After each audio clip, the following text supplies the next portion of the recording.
texto que nos toca hoy es Mateo capítulo 17, versículo 24 al 27, que dice así: Cuando llegaron a Capernaum, se acercaron a Pedro los que cobraban las 2 dracmas del impuesto del templo y dijeron: ¿No paga su maestro el impuesto del templo? Sí, contestó Pedro. Y cuando él llegó a casa, Jesús se le anticipó diciendo: ¿Qué te parece, Simón?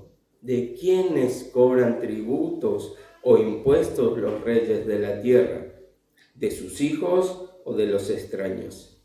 De los extraños, respondió Pedro. Entonces los hijos están exentos, le dijo Jesús. Sin embargo, para que no los escandalicemos, ve al mar, echa el anzuelo y toma el primer pez que salga, y cuando le abras la boca hallarás un ciclo. Tómalo y dáselo por ti y por mí.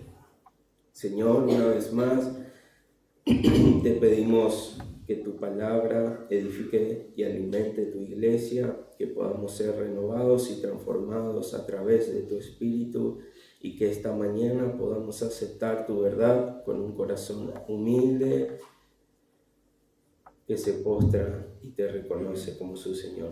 Te lo pedimos en el nombre de Jesús. Amén y amén. Y para saltarme una introducción tal vez y comenzar de lleno con el estudio de estos pasajes, simplemente decir que para darle un título a este segmento, lo puse o lo titulé: ¿Y tú, maestro, pagas? Que nos podría empezar a ayudar a resumir y a poder ver hacia dónde encamina estos pasajes la enseñanza de hoy. Y a estas alturas, entonces, si hacemos un pequeño y breve repaso, hemos pasado por el monte de la transfiguración, ya pasamos por Galilea, donde aquel padre acudió a Jesús por su hijo endemoniado, y ahora ya nos encontramos en otro lugar, en Capernaum, donde Pedro vivía, y se reconocía que Jesús también pasó la mayor parte del tiempo en este lugar. Allí, en este nuevo escenario que nos está presentando Mateo, al verlos llegar, las personas que estaban en Capernaum, unos hombres se acercaron específicamente a Pedro para hacerle una sola pregunta: ¿No paga su maestro el impuesto del templo? Y así comienzan nuestros versículos. No da mucha aclaración, solamente dice dónde se encontraban y que allí llega esta pregunta. En ningún otro evangelio podemos ver esta historia, así que esto cobra un valor más importante aún. Pero entonces deberíamos entender qué impuesto estaban reclamando, si pagaba o no este maestro. Bueno, estos en realidad debemos entender que no eran romanos ni publicanos, aquellos que como Mateo cobraban los impuestos y los recaudaban para el imperio romano, del cual todos estaban obligados sin excepción a pagar. Ahora, esto que le estaban reclamando a Pedro por Jesús era un impuesto judío que la ley lo establecía, y allí la importancia. Vayámonos a Éxodo 30, versículo 12 al 14. Dice así: Cuando hagas un censo de los israelitas para contarlos, cada uno dará al Señor un rescate por su persona cuando sean contados, para que no haya plaga entre ellos cuando los haya contado. Esto dará todo el que sea contado, medio ciclo, conforme al ciclo del santuario. El ciclo es de 20 geras. Medio ciclo es la ofrenda al Señor. Todo el que sea contado de 20 años para arriba dará la ofrenda al Señor. Y si saltamos al versículo 16, dice: tomarás de los israelitas el dinero de la expiación y lo darás para el servicio de la tienda de reunión, para que sea un recordatorio para los israelitas delante del Señor como expiación por sus vidas. Entonces, pasando en limpio, cada israelita mayor a 20 años ahora estaba comprometido, mas no obligado a pagar el precio de su rescate, y esto debía presentárselo en el templo donde allí lo iban a administrar. La recaudación de este templo estaba impuesto entonces por la ley. Se entregaba en el santuario y esto se utilizaba para el mantenimiento del templo y todos los fines del cual estaba ligado el templo. Claramente, estos hombres que llegaron ante Pedro tenían un registro de quienes ya habían pagado y quienes no. Era un censo del cual, una vez censado, debían pagar. Entonces, al ver a Jesús, al ver a Pedro, al ver a sus discípulos, claramente ya nadie podía dejar desapercibido a Jesús. Jesús ya era un hombre público, reconocido, y su presencia y la de sus discípulos ya no pasaba desapercibido para nadie. Seguramente habrán pensado estos hombres, estos judíos: llegaron gente nueva, personas están entrando en Capernaum. En la lista del censo no se encuentran como pagado, así que debemos ir a ellos y exigir el pago que corresponde por la ley. Ahora, ¿por qué fueron a Pedro y no a Jesús? Y eso no lo podemos saber. Tal vez parecía, o ellos decían, Pedro, a su entender, era el líder de los discípulos de Jesús, entonces fueron directamente a él. Tal vez estos hombres querían de alguna manera causar algún conflicto o levantar algún cargo contra Jesús, entonces de alguna manera estaban probando a Pedro para acusar a Jesús. No lo sabemos. Pero llegan allí reclamando por este pago a estos que recién habían llegado y no aparecían en el censo. Y Pedro se apresura en contestar. Sí, contestó Pedro, conciso, pero respondió.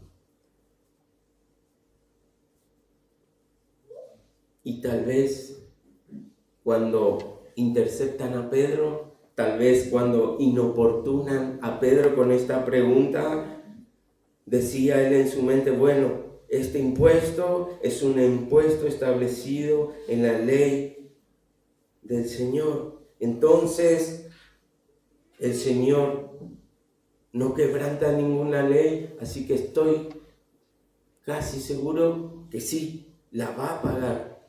Entonces su respuesta fue: sí. Entiendo, decía Pedro, que no es algo de carácter de tradición humana.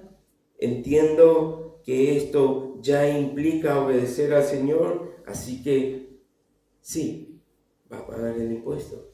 Entiendo y recuerdo que en el Sermón del Monte Él dijo que no vino a abrogar la ley, sino a cumplirla. Entonces esta es una ley que debe ser cumplida, entonces sí, va a pagarla.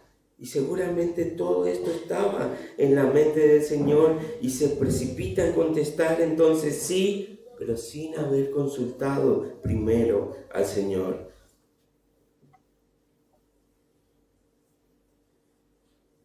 Esto seguramente habría quedado dando vueltas en la mente de Pedro, camino a su casa donde seguramente estaba Jesús y donde seguramente Jesús paraba cada vez que iba a Capernaum.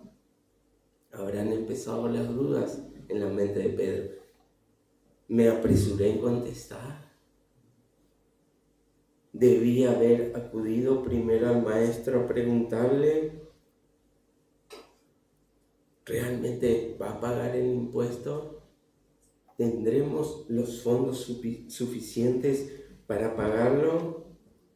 Entonces, este camino al encuentro con Jesús habrá sido una tortura para Pedro. Y como alguien que no sabe si hizo bien o mal, seguramente iba pensando en la mejor manera para comunicarle la noticia y de alguna forma que sea menos impactante o dolorosa.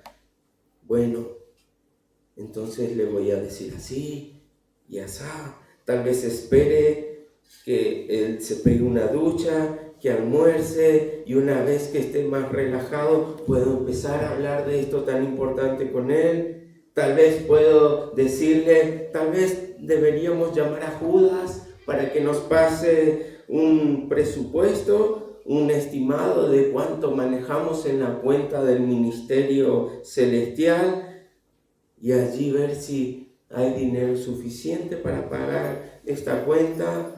Y todo esto empezaba a suceder tal vez en la cabeza de Pedro. Y entonces, cuando llega con Jesús, que claramente Jesús ya sabía lo que había ocurrido, porque Él era Dios, porque Él es Dios y todo lo sabe. Un superpoder que tal vez muchas mamás parecieran tener. Y esta es la situación. ¿Te pasó algo, hijo? No, para nada, dice. Y allí el hijo transpirando, nervioso, temblando, queriendo ocultar algo que la mamá ya lo ha percibido. Ya se ha dado cuenta que algo anda mal.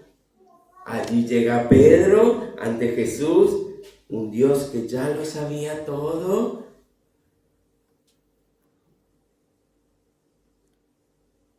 ¿Te pasa algo, Pedro? Te noto un poco distraído, tal vez. ¿Tienes algo que decirme? Y ante esto, y tratando tal vez de traer paz a Pedro, tratando de decir lo que Pedro quería comunicarle, pero sin incomodarlo, el Señor, entre actividad y actividad, seguro saca conversación. Y le dice, ¿qué te parece, Simón? ¿De quién cobran tributos o impuestos los reyes de la tierra? ¿De sus hijos o de los extraños? Y Pedro, teniendo esto por querer confesarlo y contarlo, empieza a levantar las antenas. Capaz que Pedro le decía, ¿viste que andan los recaudadores de impuestos dando vueltas? ¿Qué pensás vos, Pedro? ¿Los reyes deben cobrar este impuesto a sus hijos o ellos quedan exentos por ser hijos? Y claro, la respuesta lógica es, no, los hijos son los que gozan el beneficio de que su padre cobre esos impuestos, porque esa plata claramente llegará de alguna manera a ellos. Entonces, esos impuestos deben estar puestos en los extranjeros, lo que me deben pagar para yo gozar de este beneficio. Y aquí entonces Jesús le está queriendo dejar ver una idea que tal vez Pedro no la asimiló en todo lo que él venía pensando. Entre palabras y frases, Jesús le estaba diciendo, Pedro, ¿quién soy yo? ¿Qué has visto en el monte de la transfiguración? ¿Qué has escuchado decir a mi Padre? Soy el Hijo de Dios. Entonces, ¿a quién le pertenece el reino? A mi Padre. Entonces, ¿a quién está dedicado el templo que tienen los judíos, del cual están recaudando impuestos? A mi Padre. Entonces, ¿yo debo pagar tributo, Pedro? Y la respuesta clara era, no. Él era el que iba a gozar de eso. No, y absolutamente no. Este impuesto encima era para pagar por la redención de cada uno, su expiación para la vida eterna. Y cómo no solo Jesús, siendo el Hijo de Dios, al que le pertenecía el templo, al cual el templo se había levantado por él y para él, encima era un hombre impecable, un hombre que estaba libre de culpa, un hombre que no tenía maldad, un hombre que no tenía pecado. Entonces él nada tenía que pagar por un impuesto para limpiar sus pecados o redimir su vida ante el Padre. Él estaba completamente limpio. Él no debía pagar por esto, no solo porque eso le pertenecía, sino porque no había nada que pagar.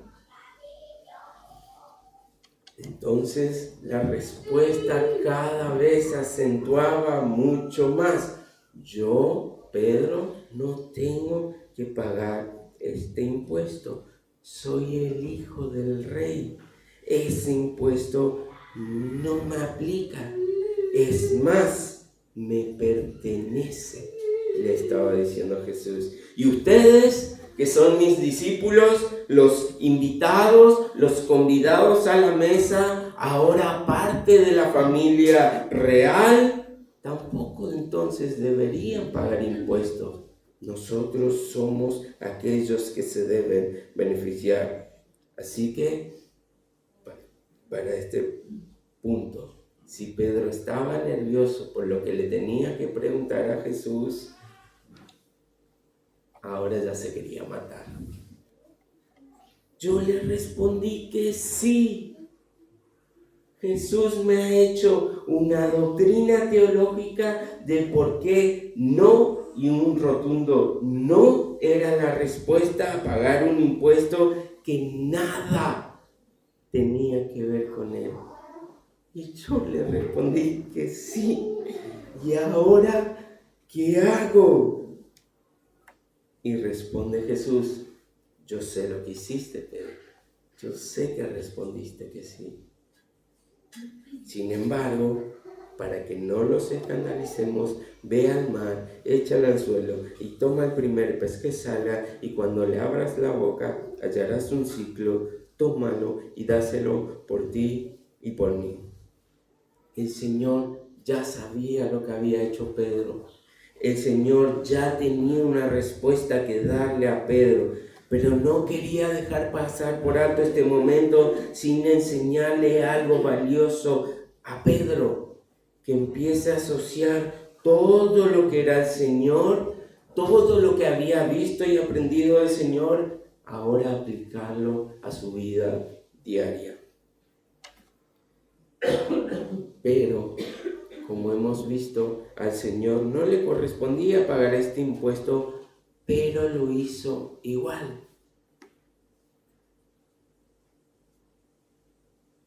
Dato que nos deja ver estos versículos es que él no tenía tampoco inclusive la plata para hacerlo.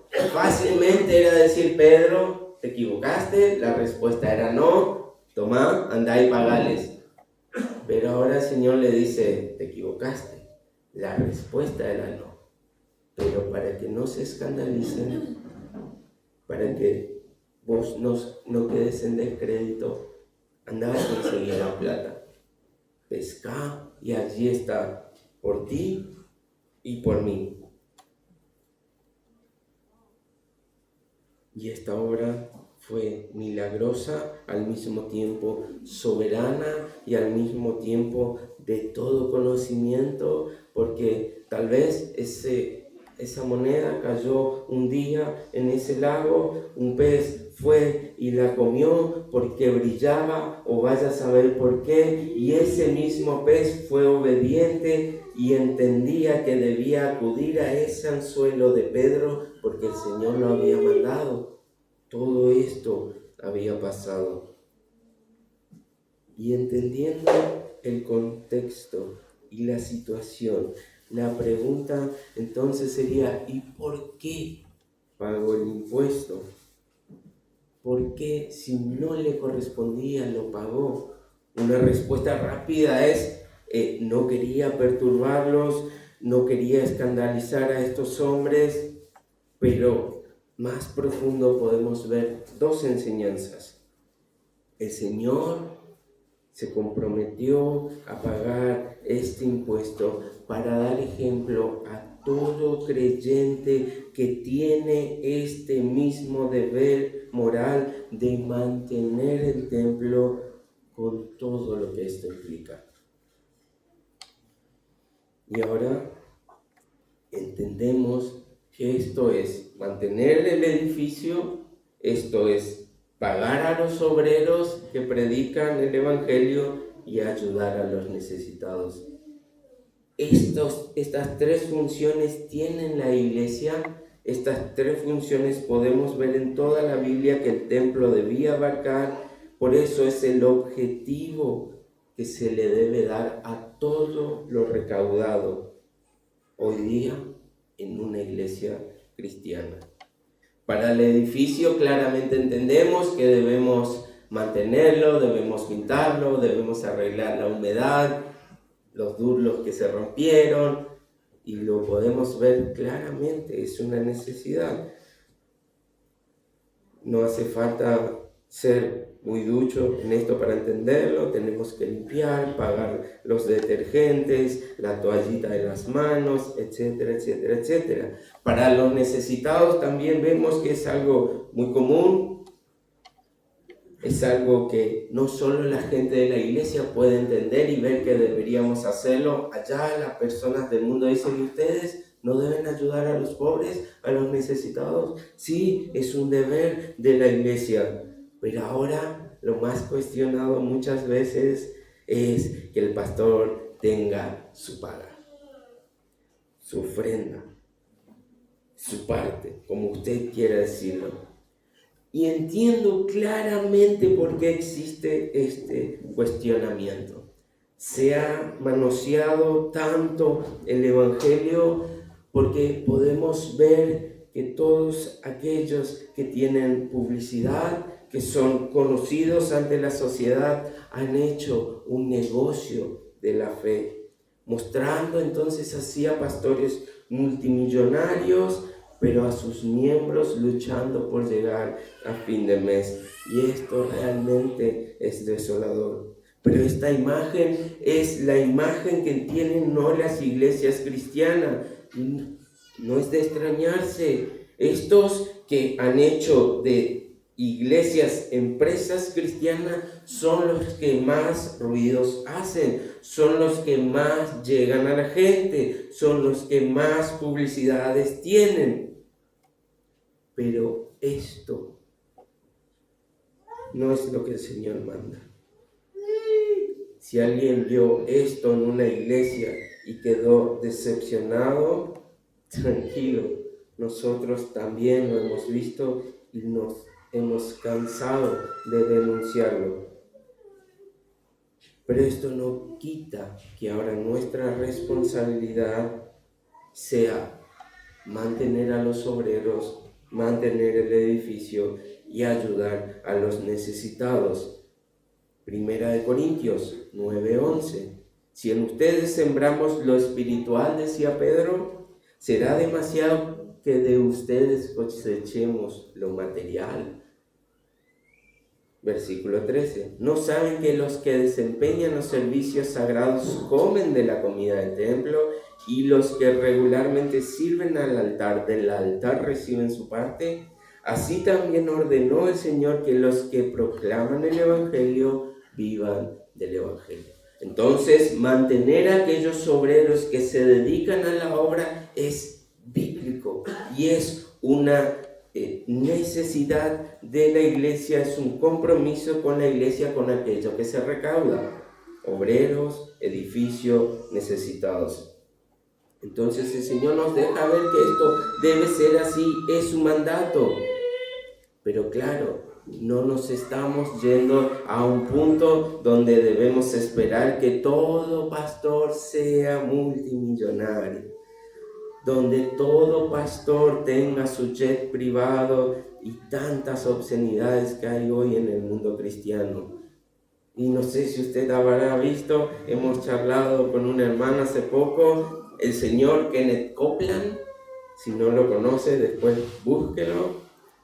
Lo interceptan subiendo a su auto y le dicen: disculpe, pastor, le decían ellos, ¿por qué se ha comprado un avión privado?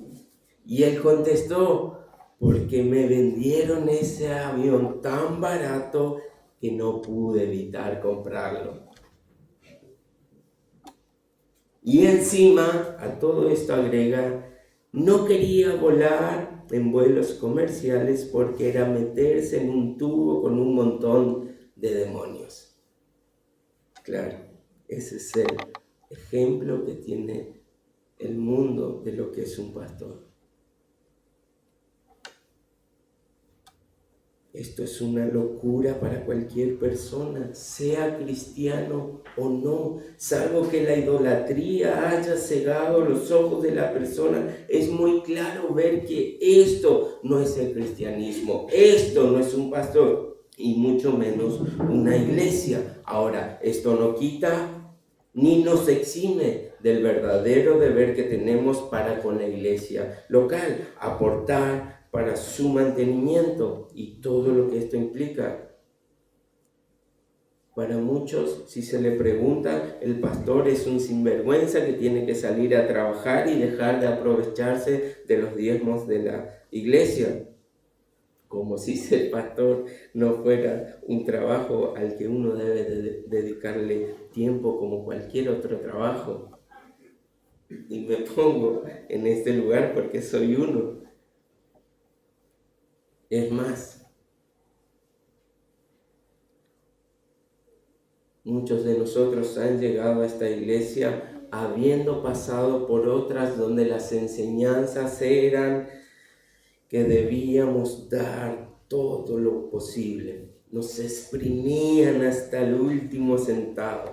Que diezmo, que ofrenda, que primicia, que siembra, que la semilla, que el pacto, que el sello de la palabra, todas mentiras, de las cuales nuevamente esto no nos deja ver claramente la voluntad del Señor. Pero ahora ya muchos estamos acá, entendiendo la verdad, gozándonos de la verdad, o que de alguna manera podemos empezar a llegar a ella, y esto nos da libertad.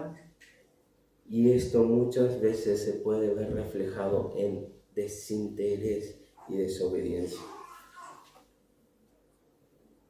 Entonces, un verdadero pastor, en vez de aprovecharse de la iglesia, en realidad está a merced de la generosidad de la iglesia. Un verdadero pastor entiende claramente que Dios está al control de todas las cosas, que Dios es el que provee, pero así y todo tienen preocupaciones por sus necesidades y sus sustentos y el sustento de su familia. Entonces, así como todos buscan seguridad, todos buscan algo serio, algo fijo, algo en blanco, en realidad un pastor se está despojando de esto, esta pseudo seguridad, para ponerse en manos de Dios y en manos de aquellos hermanos que deberían ser generosos con la obra del Señor. Y esto realmente hace y es un pastor, porque debemos entender que su ofrenda, aparte de ser un acto de adoración y ofrenda y obediencia al Señor, es un reflejo de amor hacia los hermanos. Fíjense, y quiero que lo hagan en realidad. Quiero que levanten las manos todos aquellos que han recibido ayuda de esta iglesia, ya sea mercadería, dinero o con algo que necesitaban. Quiero que levanten su mano, todos los que han recibido ayuda. Yo también, ella es mi esposa, hay personas que no están, que lo han hecho. Sí, ¿lo ven? Así se ve una iglesia. Cuando en realidad estamos demostrando amor hacia los hermanos en necesidad, amor hacia los obreros que se dedican a estudiar y enseñar la palabra del Señor, amor para que el edificio esté lo más lindo, prolijo y presentable posible, para que para nadie sea un estorbo para encontrarse con el Señor. Ahora, imagínense la hipocresía que puede haber en el corazón de aquellos que han recibido el amor de la iglesia, sustentando su necesidad, pero ahora que están bien, ahora que han pasado por el tiempo de desierto, por el tiempo de escasez, ahora ya están bien, ya tienen en abundancia, ahora se niegan a aportar y a ofrendar al Señor, que termina destinándose a la necesidad de los hermanos, todas ellas. ¿Se da cuenta cuánta hipocresía puede haber en ese acto o cuánta adoración puede haber allí? ¿Cuánto amor uno puede expresar con su dar generosamente? Tal vez usted no haya pasado por necesidad, tal vez usted sea el que sigue dando generosamente, pero cuidado, no crea ni por un momento que tal vez en algún momento le toque pasar por esa situación y el amor de los hermanos va a suplir su necesidad. Entonces, que ese mismo amor hoy sea el suyo para suplir por aquellos que están necesitados. Primera de Juan, capítulo 2, versículo 3 al 15. Y en esto sabemos que nosotros le conocemos si guardamos sus mandamientos. El que dice yo le conozco y no guarda sus mandamientos, el tal es mentiroso y la verdad no está en él. Pero el que guarda su palabra, en este verdaderamente el amor de Dios se ha perfeccionado. Por esto sabemos que estamos en él. El que dice que permanece en él debe andar como él anduvo. Jesús pagó. Primera de Juan 3:16. En esto hemos conocido el amor, en que Él puso su vida por nosotros.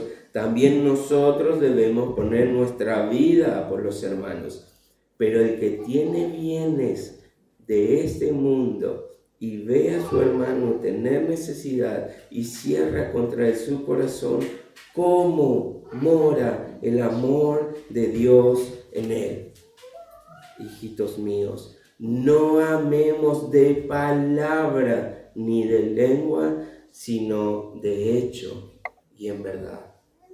¿Lo ven? Y tal vez en la cabeza de alguno pueda decir, el pastor ya se corrompió, ahora quiere plata. Está hablando de plata y seguramente ahora vamos a empezar en el evangelio de la prosperidad. Y entiendo que pueda estar este pensamiento en su mente, pero no se confunda. Si esto pasa por su cabeza, aquí ni yo ni nadie le está obligando ni le está exigiendo absolutamente nada, ni lo vamos a hacer. Todo sigue exactamente igual en esta iglesia. Es más, después de esto he decidido que los anuncios sobre las ofrendas solamente se la van a dar una vez al mes y nada más que esto. Solo recordando por si alguien nuevo llega y que entienda que lo hacemos con un buzón o transferencia. Pero ahora lo que usted haga solo va a reflejar su relación con Dios. No lo estamos obligando a dar, no estamos haciendo una prédica para tocar su corazón y que ahora empieza a dar, solamente estamos enseñando la verdad.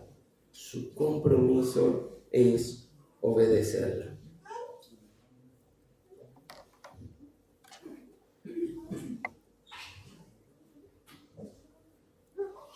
Y bueno, tal vez algunos digan, bueno, yo no tengo mucho para dar. Y hay una frase que he escuchado hace tiempo que me gusta mucho, que tal vez se use para malas intenciones, pero quiero que sea para fortalecer este mensaje. Y dice así: nadie es demasiado pobre para no dar a Dios. Hebreos 13:16, y de hacer bien y de la ayuda mutua no os olvides. Y fíjense esta palabra que a veces resuena en nuestra mente, porque de tales sacrificios se agrada el Señor. No quiero sacrificio, quiero misericordia. Creo que lo va a tener que volver a leer para entenderlo bien. A veces esto puede representar un sacrificio, pero debo ser obediente. Y ojo, esto no es solamente para mi ofrenda. Mi vida de oración muchas veces va a requerir de sacrificios. Aquellos que no tienen el tiempo en el día por sus diferentes actividades tal vez deban sacrificarse en levantarse aún más temprano de lo que se suele levantar para poder dedicar un tiempo al Señor. Tal vez se deban sacrificar para leer la palabra del Señor porque llegan muy cansados, muy agotados, solo quieren descansar, dormir, pero allí se van a tener que sacrificar para dar un momento y estudiar la palabra del Señor. Tal vez algunos tengan una semana muy ocupada, muy ajetreada y lleguen tan cansados al fin de semana que venir a congregarse es un sacrificio para usted. Y podemos poner muchos etcéteras allí, pero debo obedecer a mi Señor. Y esta obediencia muchas veces va a representar un sacrificio. Marcos 2, 41 y 44. Fíjense, Jesús se sentó frente al arca del tesoro y observaba con la multitud cómo echaban dinero en el arca del tesoro. Y muchos ricos echaban grandes cantidades.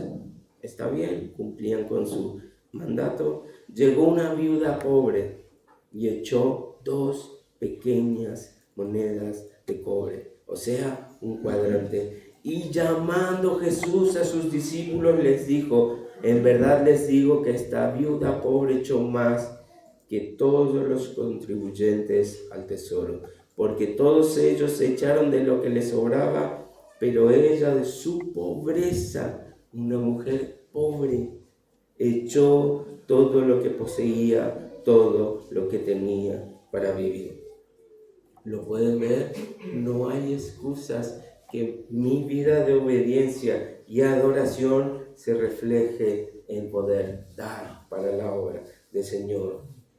Y podríamos seguir con este tema que tanta confusión ha generado en el mundo secular y cristiano por tantas malas enseñanzas y abusos que se fueron dando a lo largo de la historia, pero creo que se entendió la idea hasta acá.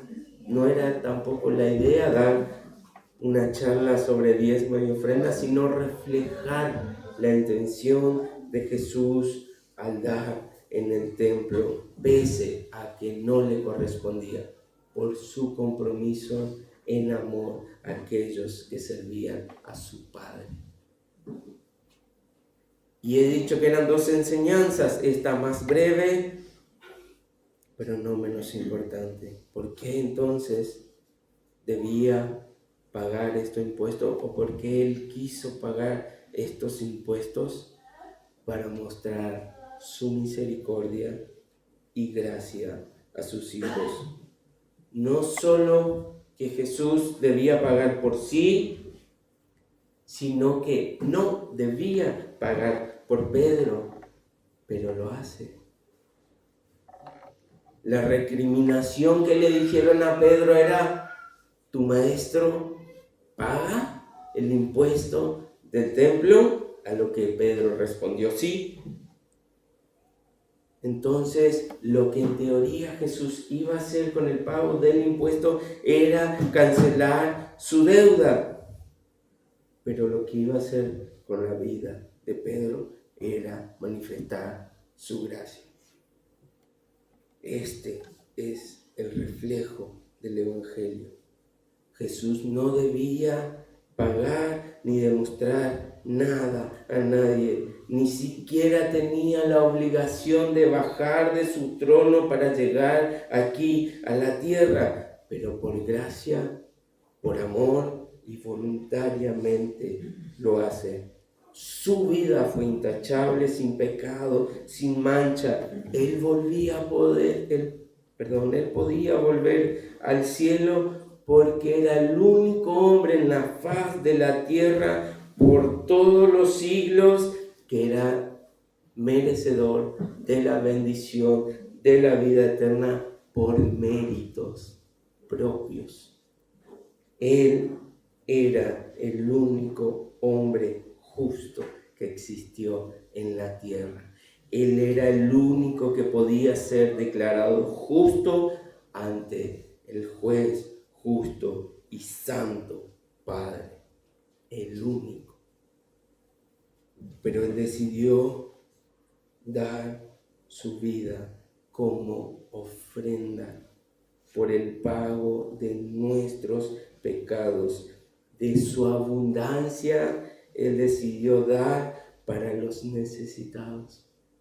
Él se despojó a sí mismo por amor de aquellos que no podían llegar a Él. ¿Lo entiende? Su ofrenda también transmite este mensaje. Esto suple las necesidades de todos nosotros, hermanos, aquí en la tierra, pero la ofrenda de Cristo suplió nuestras necesidades allí en el cielo. Es un reflejo del Evangelio. Filipenses 2, 5 al 11. Haya pues en vosotros este sentir que también hubo en Cristo Jesús, el cual siendo en forma de Dios, no estimó el ser igual a Dios como cosa que aferrarse, sino que se despojó a sí mismo tomando forma de siervo, hecho semejante a los hombres, y estando en la condición de hombre se humilló a sí mismo, haciéndose obediente hasta la muerte y muerte de cruz, por lo cual Dios también lo exaltó hasta lo sumo y le dio un nombre que es sobre todo nombre, para que en el nombre de Jesús se doble toda rodilla de los que están en los cielos y en la tierra y debajo de la tierra, y toda lengua confiese que Jesucristo es el Señor, para gloria de Dios Padre.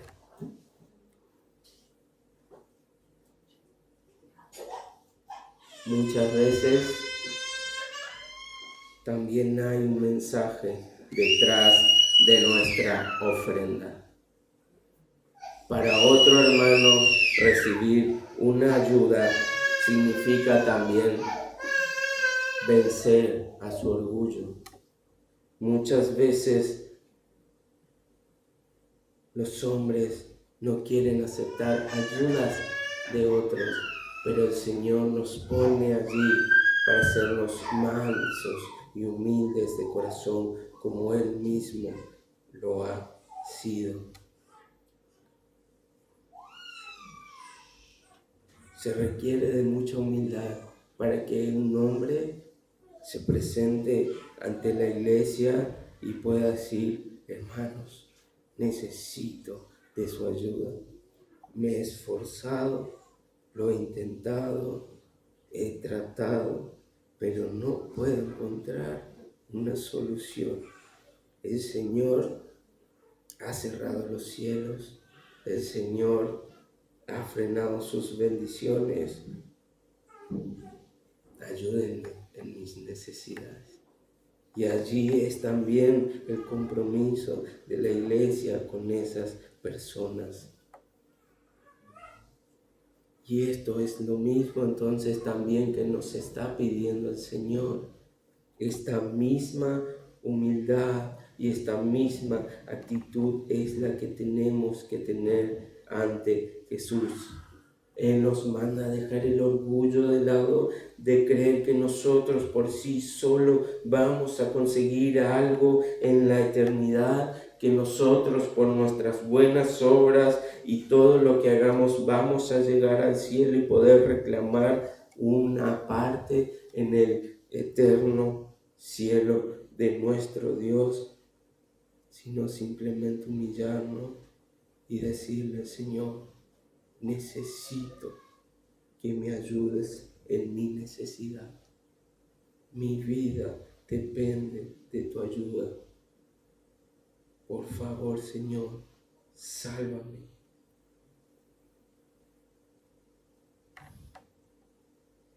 Necesito de tu sacrificio. Necesito de esa ofrenda de amor que se derramó en la cruz para suplir mis necesidades eternas, porque si no pereceré ante la condena eterna de la ira de Dios. Señor, ten misericordia de mí, como lo demostraste con Pedro. Paga por mi ofensa también ante el Padre. Haz un milagro en mi vida como aquella provisión en la boca del pez. Señor, ten misericordia de mí, pecador.